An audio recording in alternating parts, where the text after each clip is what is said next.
बहुत स्वागत है दोस्तों। शुक्रवार को ट्रंप और पुतिन के बीच यूक्रेन युद्ध को लेकर अलास्का समिट बेनतीजा रहने के बाद वॉशिंगटन में कल व्हाइट हाउस में जेलेंस्की ने ट्रंप से मुलाकात की। इस बैठक के हाशिए पर Germany, France, Britain, Italy, Finland, यूरोपीय संघ और नाटो के शीर्ष नेता भी मौजूद रहे। इराक युद्ध के बाद पश्चिमी शक्तियों की इस तरह की यह पहली आपात बैठक है। यूक्रेन युद्ध रूस के खिलाफ नाटो का ही परोक्ष युद्ध है। अमेरिका और नाटो की रूस को घेरने और नष्ट करने की साझी रणनीति इस युद्ध की पृष्ठभूमि में है। यह युद्ध स्पष्ट रूप से अब पश्चिमी महाशक्तियों के हाथ से निकलता दिखाई दे रहा है और पिछले कुछ हफ्तों में तो रूसी सेना को बड़ी रणनीतिक बढ़त भी हासिल हुई है। इससे घबराकर नाटो और यूक्रेन इस युद्ध को किसी भी कीमत पर रोकना चाहते हैं। रूस ने युद्धबंदी से इनकार करते हुए कहा है कि वह युद्ध के मूल कारणों के खात्मे के लिए बातचीत को तैयार है, लेकिन युद्ध विराम के लिए नहीं।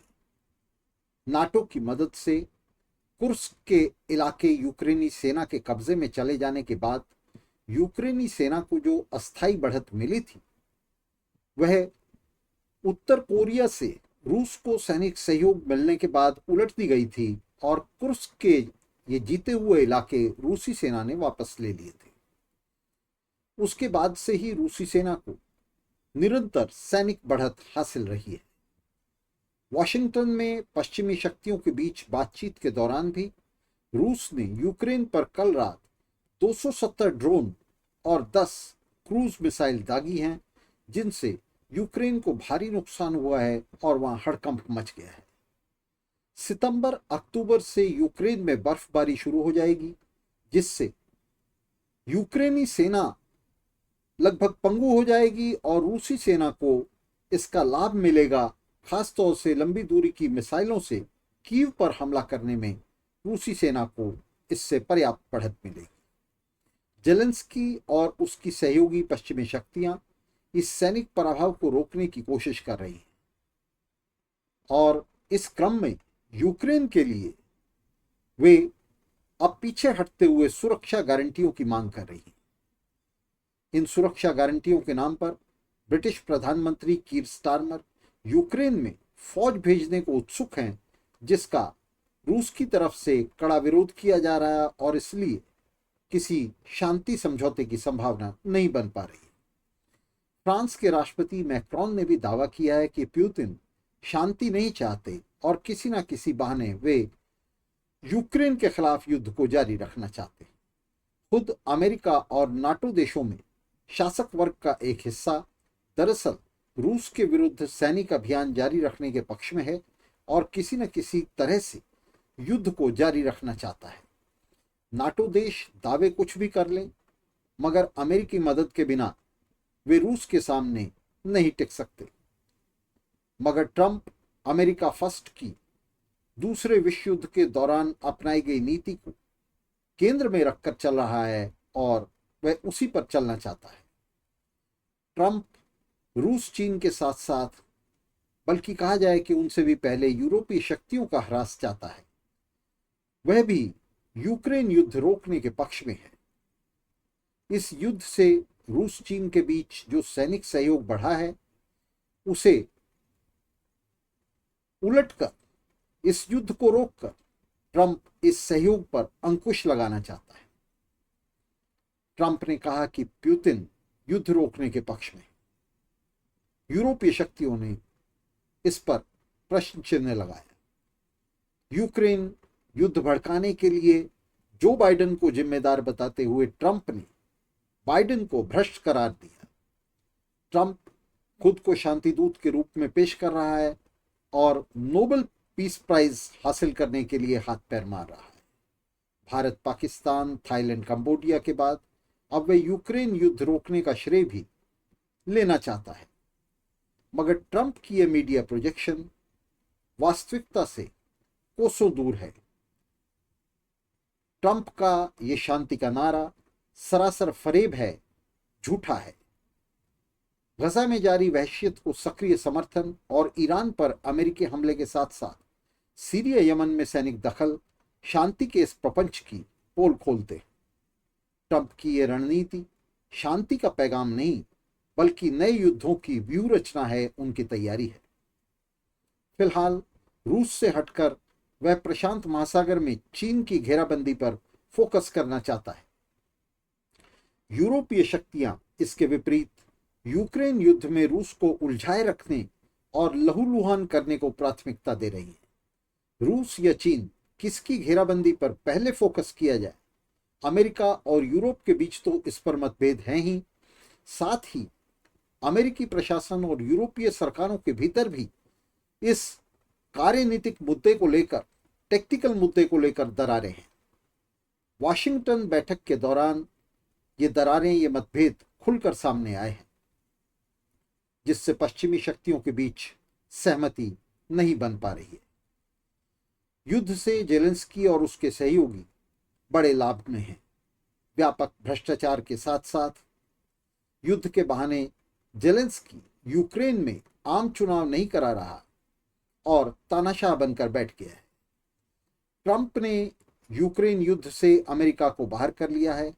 इस युद्ध में यूरोप को झोंककर वह तमाशबीन बने रहना चाहता है। यूक्रेन को वह $90 बिलियन के शस्त्रास्त्र तो बेचेगा, मगर इसकी पूरी फंडिंग यूरोप से करा रहा है। इसे यूरोप की तरफ से अमेरिका को रिश्वत माना जा रहा है। अमेरिका में ट्रंप का और यूरोप में जेलेंस्की के सहयोगियों का ग्राफ इस वक्त अब तक के सबसे निचले स्तर पर आ चुका है। इसके चलते वहां दक्षिणपंथी शक्तियों को बढ़त हासिल हो रही है, जो यूक्रेन युद्ध से हाथ खींचने का वादा कर रही है। आमतौर से ये इन दक्षिणपंथी शक्तियों को पुतिन के पक्ष में माना जा रहा है। यूरोप की मेहनतकश जनता वैश्विक आर्थिक संकट के बीच संसाधनों की युद्ध पर बर्बादी का विरोध कर रही है और इस युद्ध से आरज आकर इन दक्षिणपंथी ताकतों को समर्थन दे रही है, जिससे इन्हें चुनावी विजय हासिल हुई है। मगर ये संकट ही दरअसल दुनिया भर में नित नए युद्धों को जन्म दे रहा है और दुनिया को तीसरे विश्व युद्ध की विनाशकारी भट्टी की तरफ खींच ले जा रहा है। ट्रंप पुतिन समिट से पुतिन को बड़ा फायदा हुआ है। युद्ध अपराधी होने का जो टैग उस पर पश्चिमी शक्तियां लगा रही थी, वह अमेरिका के इस स्वागत के बाद हट गया है। अस्थायी युद्ध विराम से इनकार करते हुए रूस ने युद्धबंदी के लिए जो शर्तें रखी हैं, उनमें 2014 में कब्जाए गए क्रीमिया पर यूक्रेन द्वारा दावा छोड़ने, नाटो की सदस्यता नहीं लेने और दोनबास में डोनेट्स्क और लुहांस्क के इलाके रूस को सौंपना शामिल है। ये दोनों इलाके यानी डोनेट्स्क और लुहांस्क खनिज और उद्योग के हब हैं। इसके बदले रूस ने ज़ैपोरोजिया और खेरसन में फ्रंट लाइंस को जाम करने की पेशकश की है, यानी वहां युद्ध विराम की पेशकश की है। यूक्रेन के पास इन शर्तों को मानने के सिवा दूसरा कोई चारा नहीं है। पश्चिमी खरबपति पूर्व की प्राकृतिक और मानवीय संपदा पर नियंत्रण चाहते हैं। वे रूस और चीन को द्रवित करके, उन्हें लिक्विडेट करके पूरे पूर्वी गोलार्ध पर अपना एक छत्र नियंत्रण चाहते हैं। इसके विपरीत पुतिन और उसके सहयोगी रूसी धनकुबेर वैश्विक उत्पादन और व्यापार में हिस्सेदारी के साथ साथ रूस के संसाधनों पर भी अपना एकल अधिकार चाहते हैं। पश्चिमी साम्राज्यवाद के विरुद्ध उनका अभियान रूसी जनता के हितों से नहीं, बल्कि इन रूसी धनकुबेरों के हितों की सुरक्षा की चिंता से प्रेरित है। महाशक्तियों और उनके पूंजीवादी संचालकों के हितों के बीच ये टकराव दुनिया को कभी भी शांति और समृद्धि नहीं दे सकता। लुटेरी साम्राज्यवादी शक्तियों के बीच कोई भी संधि, कोई भी समझौता अस्थायी ही होगा और ऐसा कोई भी समझौता एक नए खूनी संघर्ष की दहलीज साबित होगा।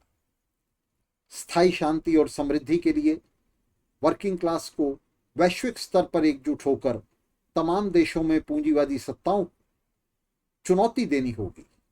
युद्ध और उसकी विभीषिका के विरुद्ध संघर्ष में पूंजीवाद साम्राज्यवाद के प्रबंध को उन्हें निशाने पर लेना होगा।